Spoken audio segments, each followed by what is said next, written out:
Ашапов Алсун, Бигматуллин Гумер бабай, Рамазанов Рахет бабай, Хайруллин Илгиз Тагирович. Бу якты дөньядан киткәннәр исемлеге. Чернобыльчылар оешмасының рәсми булмаган рәисе Фуат Галәүдинов аларның һәрберсе белән якыннан таныш. Кемгәдер фатир алуда булышкан, икенчеләрнең хокукларын дәлилләп йөргән. Аның ярдәме ликвидаторларның тулларына да ярап куя. Мой муж Медведев Василий Сергеевич.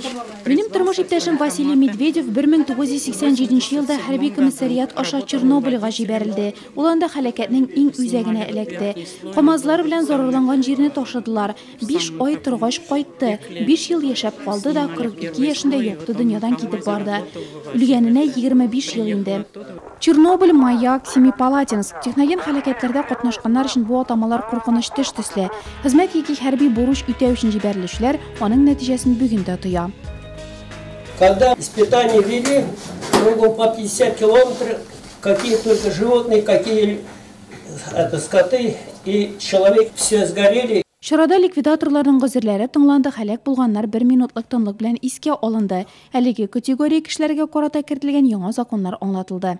На сегодняшний день в нашем районе на учете... Бүгенге көндә безнең районда 36 кеше исәптә тора. Бу ликвидаторлар, һәлакәт инвалидлары, аларның гаиләләре. Алар закон буенча каралган барлык төр социаль яклау чараларыннан файдалана. Бу торак коммуналь хезмәтләр өчен субсидия ташламалар, категорияләрне карап дәвалану, туклану, сәламәтлеккә килгән зыянны бетерү чаралары.